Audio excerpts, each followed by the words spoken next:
पीले दांत वाली बहू। रंजना कभी ब्रश नहीं करती थी। उसे कितनी बार उसके माँ बाप ने डांटा, लेकिन उसका कोई असर उस पर होता ही नहीं था, जिस कारण से उसके दांत पीले पीले हो जाते हैं। शादी के बाद अरे बहू, वैसे तो तुझ में कोई कमी नहीं है, पर तेरे दांत इतने पीले कैसे हैं बेटा? कैसे मतलब? कोई सर्जरी थोड़ी ना कराई है। वो तो क्या नाम, मैं ब्रश नहीं करती थी तो पीले हो गए। अब क्या करूं? आप कहें तो लाल करवा लूं या फिर काले? यार ये क्या है, क्यों माँ से लड़ रही हो? लड़ रही हूँ? अरे मैं लड़ रही हूँ या ये बोल रही है कि दांत पीले हैं, पीले। अरे तपस्या थोड़ी ना की है इन्हें पीले करने के लिए। बकायदा ब्रश नहीं किया है 20 साल तक, तब जाकर। छी, कैसी बात कर रही हो? ये उस वक्त तो पीले नहीं थे जब हम लोग तुम्हें देखने आए थे। अरे तब साफ करवा लिया होगा डेंटिस्ट के पास जाकर। अब देखो कैसे पीले पीले लग रहे हैं। रंजना सास की तरफ गुस्से से देखती है। फिर शुरू हो गई पीले पीले पीले। अरे पीले तो तब भी थे जब मेरे हाथ का रसगुल्ला उड़ा उड़ा कर खा रही थी और बोल रही थी, लड़की नहीं गुणों का खजाना दे रहे भाई साहब आप। खैर, अब वो लोग करते भी तो क्या करते, पीले दांत वाली बहू पल्ले पड़ी थी तो झेलना तो था ही। एक दिन कीर्तन में रंजना गाना गा रही थी।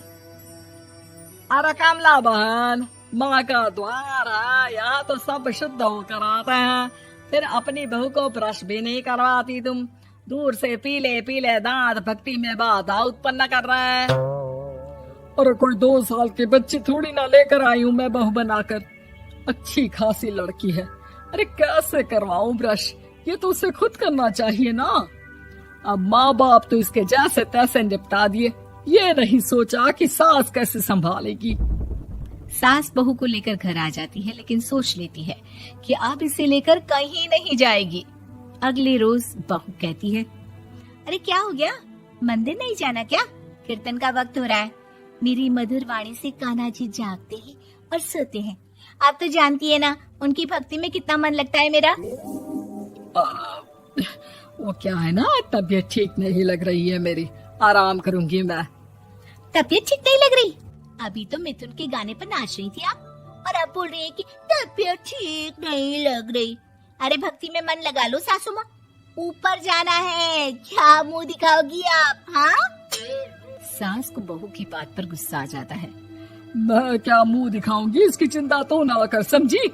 अपने मुंह की चिंता कर, जो ये पीले पीले दांत लेकर हर जगह पहुंच जाती है। पता है लोग कितना मजाक बनाते हैं।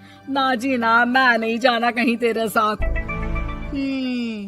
तो ये बात है। कोई ना, मत जाओ, मैं अपने कमरे में ही बैठकर भक्ति कर लूंगी। ऊपर वाला दांत थोड़ी ना देखता है, मन देखता है, भावना देखता है। और अरे बस बस, तू सब कुछ दिखा, बस ये सफेद चमकदार दांत ना दिखाना किसी को, है? जा यहाँ से।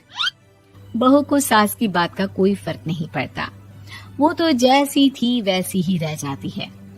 सुबह नहाकर किचन में खाना बनाना, फिर खाना खाना, कीर्तन भजन करना और सो जाना। एक दिन, माँ जी मैं सहेली के घर जा रही हूँ, शाम को लेट आऊंगी। हाँ हाँ तो जाना, मैंने कौन सा तेरी आरती करनी है घर पर बैठकर। रंजना सहेली के घर जाती है, जहाँ वो पार्टी में जाने की तैयारी कर रही होती है।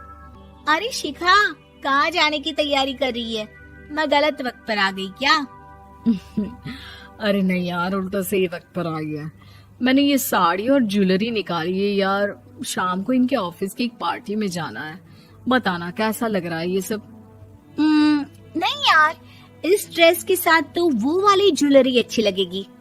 हाँ हाँ सही बोल रही है, मैंने ध्यान ही नहीं दिया। वैसे तो हमेशा से मस्त फैशन सेंस रखती है। तो बड़ा जाती होगी ना पति के साथ पार्टी में। रंजना कुछ नहीं बोलती, बस सोचती है कि यार काश ये बात सही हो जाती, पर मैं क्यों नहीं जाती पार्टी में?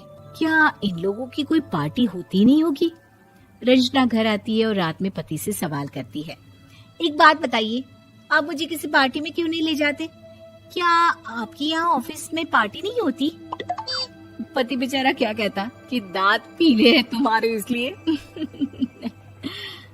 अरे कोई पार्टी होती नहीं हम लोगों के ऑफिस में, तो कहाँ से लेकर जाऊं? और मार्केट, मॉल, कहीं वीकेंड घूमना, कहीं तो। अरे यार, सारे हफ्ते में एक छुट्टी मिलती है, तो सोचता हूँ कि आराम ही कर लूं। क्यों?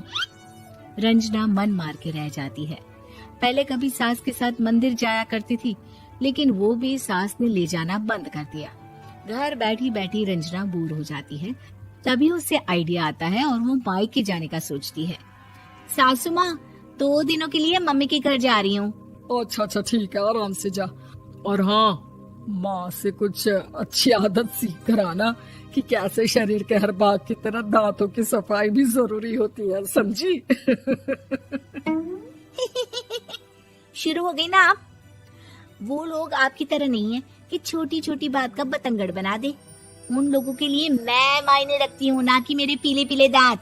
रंजना माँ को बिना बताए उन लोगों को सरप्राइज देती है, लेकिन जैसे ही वो दरवाजे पर पहुंचती है, अंदर देखती है कि घर वाले कहीं जा रहे होते हैं। अब माँ, काश रंजना दीदी के दांतों वाली प्रॉब्लम नहीं होती, तो वो भी हम लोगों के साथ चलती ना बुआ जी की बेटी की शादी में। हाँ बेटा, लेकिन अब उसे कौन समझाए कि उसको उसके पीले दांत नहीं दिखते, लेकिन उसके आसपास के लोगों को कितना एम्बैरेसिंग फील कराते हैं। मुझे तो कितनी बार उसके स्कूल की टीचर ने शिकायत की कि उसके साथ कोई लड़की बैठना भी नहीं चाहती, और ना ही कॉलेज में कोई उससे बात करना चाहता था। लेकिन पता नहीं क्यों उसे ये बात समझ में ही नहीं आती। कोई कमी नहीं है उस लड़की में, बस यही कि दांत पीले हैं। वो तो भला हो जीजा जी और उनकी माँ का, जो दीदी को जैसी है वैसे ही रखा हुआ है। रंजना को अपने घर वालों की बात सुनकर बहुत दुख होता है। वो सोचती है कि वो क्या करे, लेकिन फिर वो सीधा डेंटिस्ट के पास जाती है, अपने दांत चमकाती है और कसम खाती है कि वो रोज ब्रश करेगी। अरे क्या हो गया? तुम तो 2 दिनों के लिए गई थी ना, पर कोई ना, अच्छा है, चलो आ गई तो। रंजना सास के सामने आकर खड़ी हो जाती है और पूरी स्माइल करती है, उसके चमकदार दांतों को दिखाती हुई। हैं? चले मंदिर। माँ, मुझे माफ कर दीजिए, मैंने आप लोगों को बहुत एम्बैरेसिंग फील करवाया। मैं आज से रोज ब्रश करूंगी।